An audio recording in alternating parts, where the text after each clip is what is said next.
안녕하십니까. 기독교 진리 5강 기도란 무엇인가 What is prayer에 관한 주제를 가지고 말씀을 드립니다.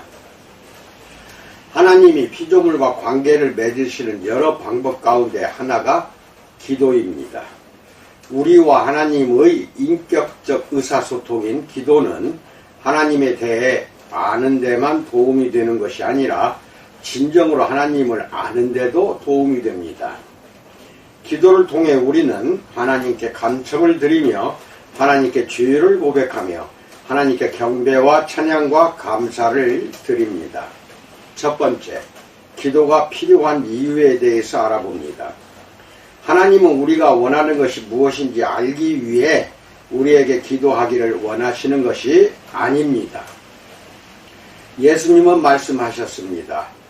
마태복음 6장 8절에서 구하기 전에 너희에게 있어야 할 것을 하나님 너희 아버지께서 아시느니라 라고 말씀합니다. 하나님은 우리가 하나님을 더욱더 의지하도록 하기 위해 우리에게 기도하기를 원하십니다.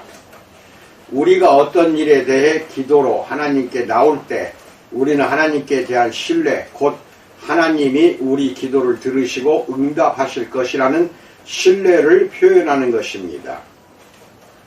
그래서 예수님은 우리의 기도를 아버지에게 생선이나 달걀을 달라고 구하는 아이에 비유하신 것입니다. 누가복음 11장 9절로 12절. 아이는 아버지가 자기에게 필요한 것을 주실 거라고 믿고 기대하듯이 우리도 믿음으로 하나님이 우리에게 필요한 것을 주실 것으로 기대해야 합니다. 그 때문에 예수님은 이렇게 말씀하셨습니다. 마태복음 21장 22절에서 너희가 기도할 때 무엇이든지 믿고 구하는 것은 다 받으리라 라고 말씀합니다.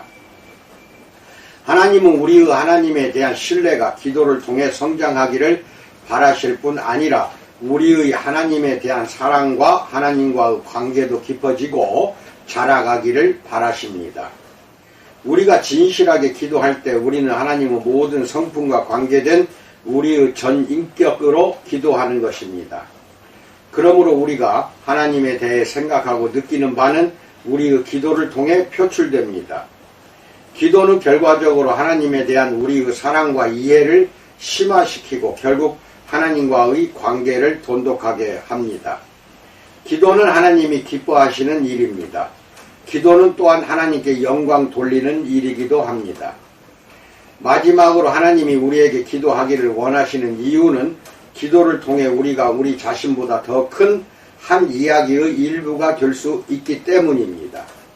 기도를 통해 우리는 영원한 중요성을 지닌 활동에 관여하게 됩니다. 우리가 기도할 때 하나님의 뜻이 하늘에서 이룬 것 같이 땅에서도 이루어지므로 하나님의 나라가 임하게 됩니다. 마태복음 6장 10절. 두 번째, 기도의 효력에 대해서 알아봅니다. 우리가 기도로 무엇인가를 구할 때 하나님은 그런 기도에 자주 응답하십니다. 예수님은 다음과 같이 이 사실을 천명하셨습니다. 구하라 그러면 너희에게 주실 것이요, 찾으라 그러면 찾을 것이요, 문을 두드리라 그러면 너희에게 열릴 것이니 구하는 이마다 받을 것이요, 찾는 이가 찾을 것이요, 두드리는 이에게 열릴 것이니라. 누가복음 11장 9절로 10절. 하나님이 우리에게 기꺼이 주시려는 것을 우리가 받지 못하는 이유는 우리가 하나님께 구하지 않기 때문인 경우가 많습니다. 야고보는 말합니다. 야고보서 4장 2절에서 너희가 얻지 못함은 구하지 아니함이요 라고 말합니다.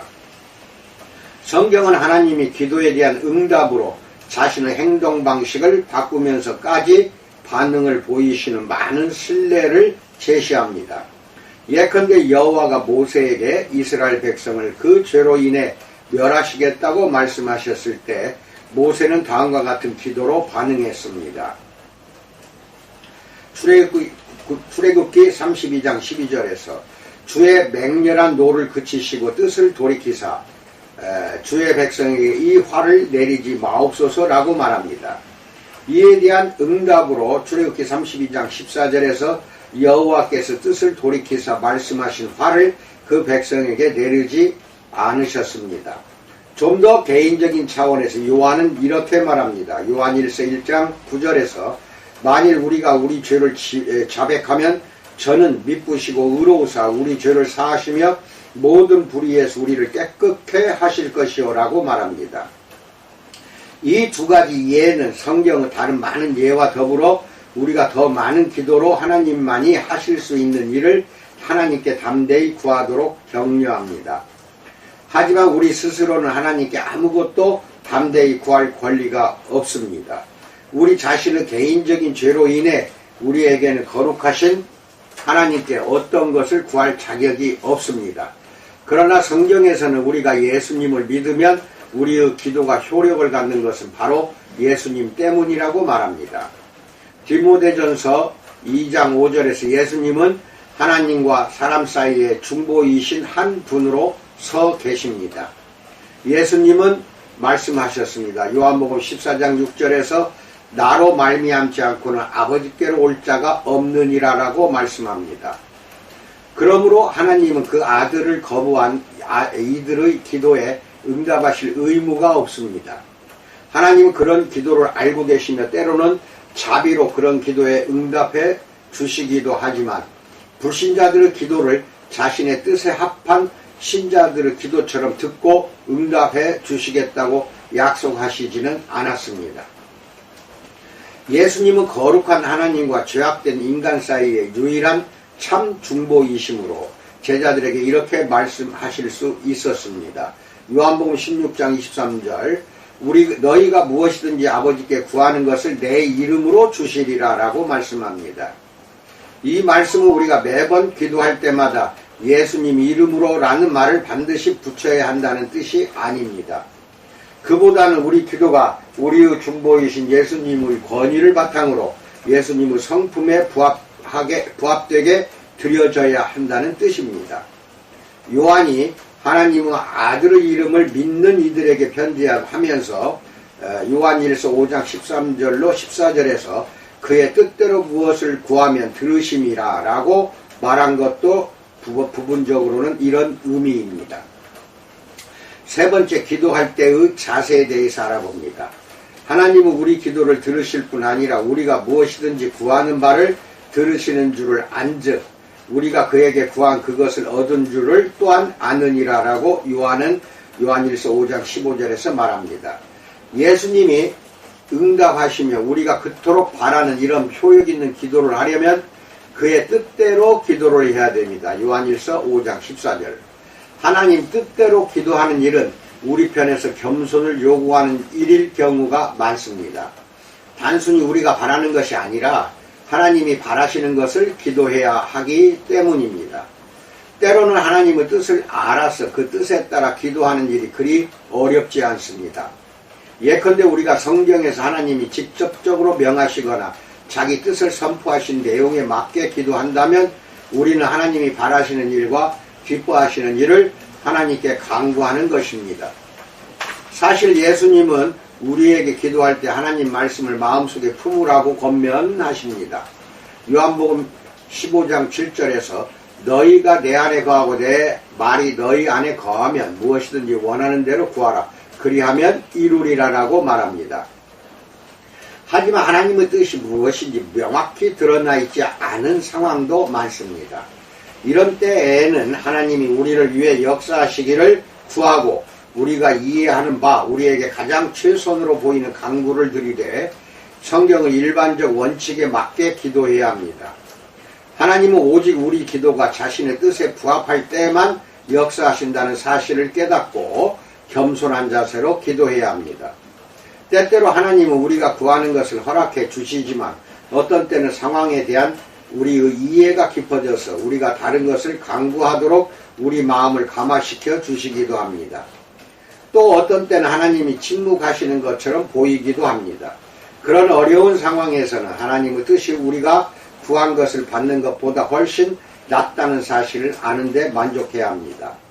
그렇지만 예수님은 우리에게 구한 것을 이미 받았다고, 즉 하나님이 이미 우리에게 주시기로 작정하셨다고 믿고 기도하라고 권면하십니다. 이런 믿음은 실제로 그렇게 믿지 않는다면 우리가 만들어내거나 밀어붙일 수 있는 것이 아닙니다. 그것은 주로 우리가 기도하는 가운데 하나님이 주시는 선물입니다. 이런 히브리서 11장 1절에서 바라는 것들의 실상이요 보지 못하는 것들의 증거는 그가 계신 것과 또한 그가 자기를 찾는 자들에게 상 주시는 이심을 믿는 믿음, 히브리서 11장 6절에서 나옵니다. 우리 삶 가운데 하나님이 기뻐하시지 않는 것은 무엇이든 기도의 장애물이 됩니다. 시편 기자가 말하듯이 시편 66편 18절에서 내가 내 마음에 죄악을 품으면 주께서 듣지 않으실 것입니다. 마찬가지로 잠언 15장 29절에서 여호와는 악인을 멀리하시고 의인의 기도를 들으십니다. 또 베드로전서 3장 12절에서 주의 눈은 의인을 향하시고 그의 귀는 저의 강구에 기울이시되 주의 낯은 악행하는 자들을 향하십니다. 그러나 우리가 완전히 죄에서 자유로워야만 하나님이 우리 기도를 들으시는 것은 아닙니다. 하나님이 완벽하고 죄가 없는 사람들의 기도만 응답하신다면 하나님은 오직 예수님의 기도에만 응답하실 것입니다. 앞에서 말했듯이 하나님이 우리 기도를 들으시는 것은 오로지 예수님이 우리를 위해 하신 일 때문입니다. 그러나 우리는 삶 속에서 거룩함을 쫓아야 합니다. 이것이야말로 더 큰 축복에 이르는 길일 때가 많기 때문입니다. 우리가 죄를 지으면 하나님은 우리에게 기도의 선물을 활용하여 용서를 구하라고 촉구하십니다. 우리가 하나님께 우리 죄를 고백하면 그로 인해 우리는 하나님과 매일매일의 관계를 회복할 수 있습니다. 우리가 죄를 고백하면 하나님은 미쁘시고 의로우사 우리 죄를 사하시며 그 죄로 인해 우리를 벌하지 않으십니다. 요한일서 1장 9절. 그리스도가 그 죄로 인해 십자가에서 이미 형벌을 받으셨기 때문입니다. 이런 권면을 통해 우리는 우리가 알고 있는 잘못에 대해 하나님께 용서만 구할 것이 아니라 하나님이 우리를 숨은 허물에서 벗어난 자 시편 19편 12절로 선언해 주시기를 간구해야 합니다. 더 나아가 야고보는 우리 죄를 야고보서 5장 16절에서 서로 고하며 병낫기를 위하여 서로 기도하라고 권면합니다. 마지막으로 하나님이 우리를 위해 행하신 일에 비추어 겸손한 자세로 간구해야 합니다. 야고보서 4장 6절에서 하나님이 교만한 자를 물리치시고 겸손한 자에게 은혜를 주신다고 했기 때문입니다.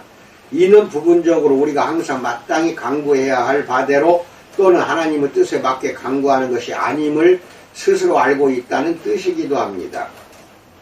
기도가 응답받지 못할 때도 우리는 예수님이나 바울처럼 기도 응답을 받지 못한 다른 많은 이들의 계열에 동참하게 되었을 뿐입니다. 예수님도 십자가에 못 박히시기 전에 하나님 아버지께 자신에게서 이 잔을 옮겨달라고 간구하셨습니다. 그러나 하나님의 뜻에 대한 예수님의 겸손과 순종은 예수님이 들으신 기도 후반부에 명백히 드러납니다. 누가복음 22장 42절에서 그러나 내 원대로 마옵시고 아버지의 원대로 되기를 원하나이다 라고 말씀합니다. 바울은 자신의 고통이 떠나가게 해달라고 3번 간구했지만 하나님은 그 기도에 응답하지 않으시고 대신 바울에게 이렇게 말씀하셨습니다. 고린도후서 12장 8절로 9절 내 은혜가 내게 족하도다.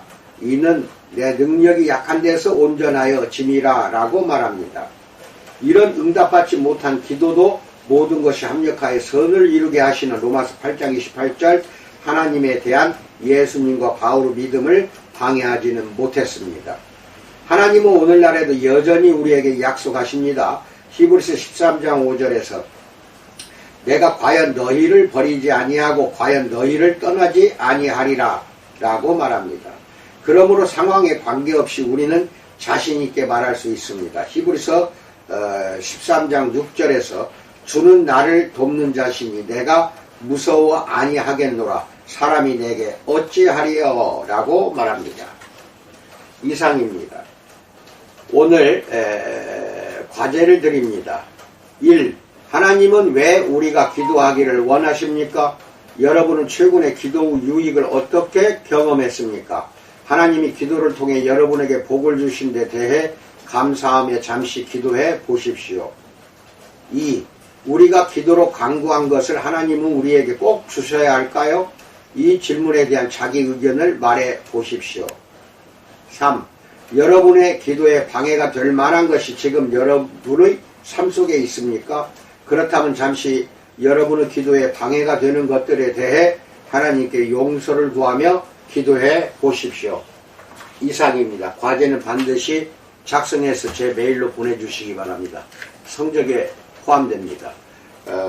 남은 오늘 시간도 우리 주님의 은혜 속에서 즐거운 하루 마치기를 주님의 이름으로 간절히 축원드립니다. 감사합니다.